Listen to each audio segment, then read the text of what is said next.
10 different instruments: drums, bass, acoustic guitar, violin, clarinet, saxophone, cello, flute, electric guitar, keyboards, squad versus squad versus squad. Who will emerge to the top and be the ultimate music hero?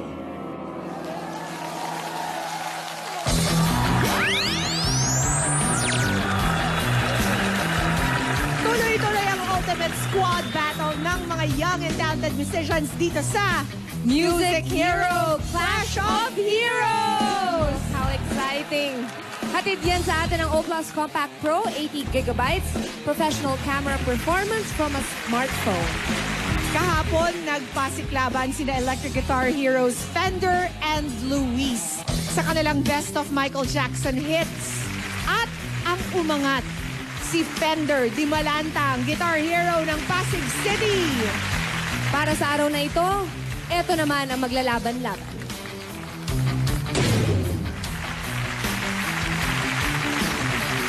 It's a tough battle of our remaining acoustic guitar heroes. Sydney Aban from May Kawayan, Bulacan versus Megan Valeriano from Malabon City versus Radley Lacyan from Tondo, Manila. Kasama pa natin mamili ang winning hero. Sina Hannah Romawak Olives from the band Session Road and musical arranger, record producer, and singer, Jay Durias. Kasama din si Robert Ryan. Umpisa na natin ang acoustic battle. Mauuna na si Sydney Aban, 18-year-old acoustic guitar hero from May Kawayan, Bulacan.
Next is Megan Valeriano, 16-year-old from Malabon City.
Then we have Radley Lakian, 16-year-old from Tondo, Manila.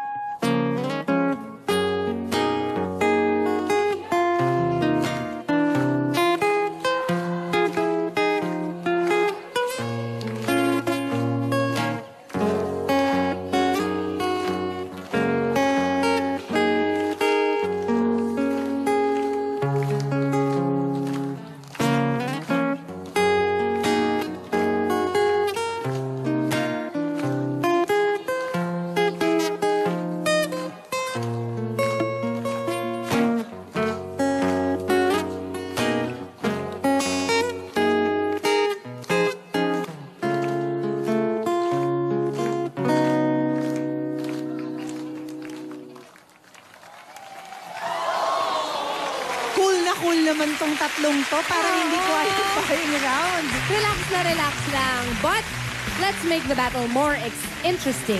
This time, our music heroes will have to play a song coming from the shuffle track for today. Ang nangyayari po dito, pinag-aral namin sila ng iba't ibang kanta. May pop, R&B, 90s hits, Iba-ibang genre. rock. That's right. Dito na masusukat ang kanilang versatility at range. Ang tracks para sa mga acoustic guitar heroes ay...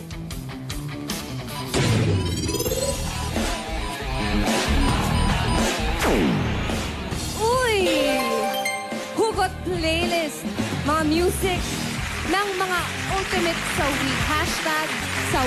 Hashtag hugot. Meron na kaya silang ganong klaseng experience? Oo, mga teenager pa lang tong mga to. Kanta sa mga broken-hearted, ganyan yan. Mga sound trip na mga may pinagdadaanan. Mga nag-walling habang umuulan, nakikisabay ng iyak. Oh, let's see kung may hugot ang ating mga young musicians. Simulan natin kay Sydney Aban.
Ngayon, huhugot naman si Megan Valeriano.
Radley's turn for his Hugot song.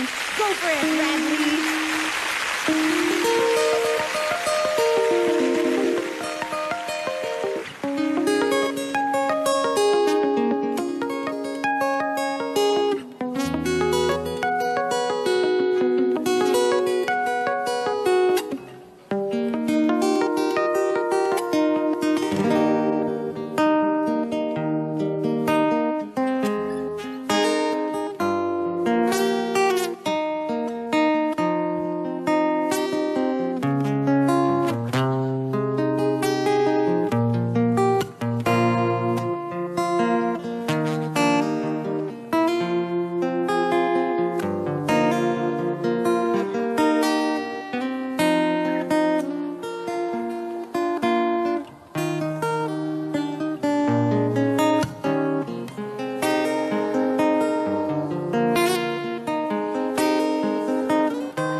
Thank you very much, Sydney, Megan, and Radley. Iba talaga, no? Iba talaga ang nagagawa ng musika sa atin. Oo, nakaka-empathize. Kahit yung audience natin, lahat sila na-emo na. Hugot na hugot kayo, no? Yung mga iba dyan, nagpupunas na ng mga tears. May mga naalala, nag-reminisce. Well, thank you very much sa ating mga contestants. Thank you guys, well done. Let's hear our judges' comments. Ryan? Naimo ka ba? Pia, Pauline, ngayon pa lang, may winner na kami. Wow! Kahit sintonado, panalo yung audience! Hindi na naman pinagkadiskitahan mo eh. Unanimous decision! Hoy, panindigan mo yan, ha? Price nila, ha? Ha? Oo. Ikaw naman, di na mabiro. Walang ganyanan. Paniwalain. May tanong lang.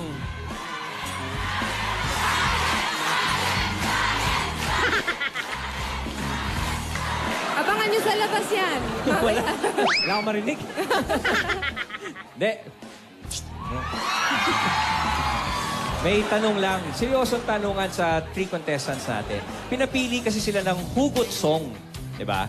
I wanna know on a medyo personal level, paano kayo nakaka-connect dun sa yung mga music na pinili nyo? Naiintindihan nyo ba at naramdaman nyo na yung mga tinugtog ninyo? Sydney. Sydney, I love you, goodbye. Ang Ilan taon pinili ka na eh. ulit, Sydney? 18 po. O 18 pa lang. Bakit I Love You Goodbye? Na-heartbreak ka na ba? O... Ano nangyari? Oh. Bakit? Hindi po. Agad. Nagandahan po kasi ako sa melody ng kanta. Tsaka gusto ko po yung tutugtugin ko yung maaantig yung damdamin ng mga manonood. Yun na. Naantig. Naantig naman. Naantig, pare. Good job. That's a good sign. He knows how to play to the audience. Yes. Si Megan naman chose Let Me Be The One. Bakit naman yun ang napili mo, Megan? Kasi po yung sinuggest sa mga friends ko. Tsaka po, yung mga lyrics po, bawat lyrics nakaka-relate po sa akin. Why? Why? May Usap tayo kinakantaan mamaya, ka ba wait doon? Wala naman. Wala naman. Okay, and Radley? Radley, ikaw naman. Ano ba yung kanta mo? Kung ako na lang lang sana, sana. Between Escalante. Nagustuhan ko po yung kantan to kasi para sa kaibigan ko doon sa school namin na gustong-gusto talaga yung kantan to habang nagbabasa ng Wattpad. Kaya inaal ko yung kanta para sa...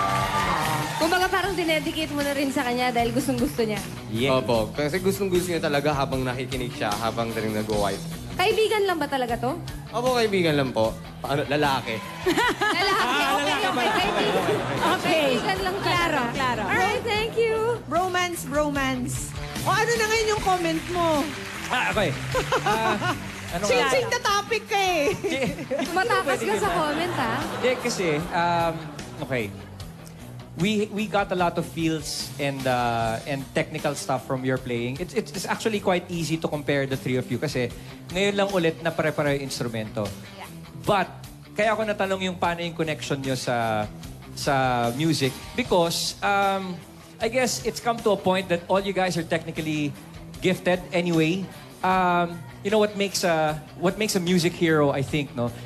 Lahat kayo, when the going is good, di ba? Ang galing nyo lahat. But when something goes wrong, that's what separates a real music hero from the rest. Because the recovery from a mistake or from a seeming mistake. Di ba? Di ba? Hindi mo alam eh. So, yun yung doon kaya kami nakikinig ako sa mga comment nila kasi, tama ba yun? Nadaba ba yun? Sadya ba yun? O hindi, di ba? Because it's the recovery. Yeah, exactly. Yung pag-comeback yun yung importante. So, Nakakawala ng kumpiyansa if you think yeah, but a real you music made a hero mistake. recovers from it. So, I guess you'll be based on your recovery skills. You'll be judged on your recovery skills at this point. Go ahead. Hannah, your comments? Actually, yeah, yun nga. The whole time you were like, okay, hinihimay namin yung performances eh.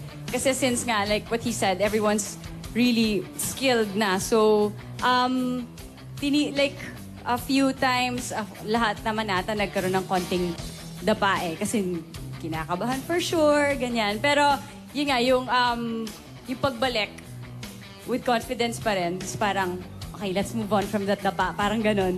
So, yun na lang yung tinitignan namin kanina. Of course, yung pag-come through nila emotionally, pag-connect sa audience, sa ating lahat, ganyan.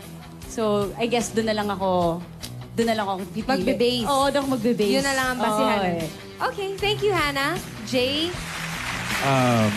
Okay, mabalik tayo sa audience. Sorry na. Parang showbiz na wala. Walang biro. In fairness sa audience, maganda silang pakinggan, masarap silang pakinggan. Mamimigay ka daw ng CD? Ayun na nga. Patay ka. Si Ryan. Guys! Gutom na ba kayo? Kami rin. Lilipas din yan. Alright, No, thank you okay. very much. Seriously. Guys, good job. Kayong tatlo, good job. Despite the kaba, at least hindi yung talagang todo na dapa at nasugatan at hindi na nakabangon. Tipong okay naman eh. Parang nakalusot naman tayong lahat eh. But of course, meron talagang mamumukod tangi.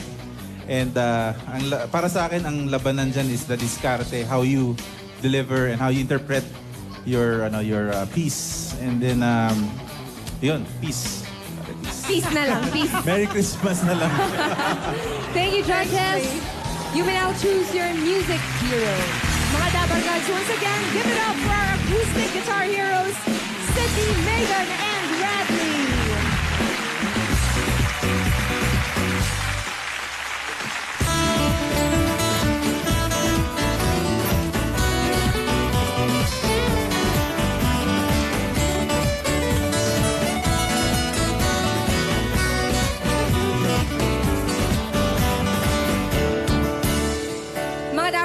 Diyan lang kayo, magbabalik pa ang Eat Bulaga.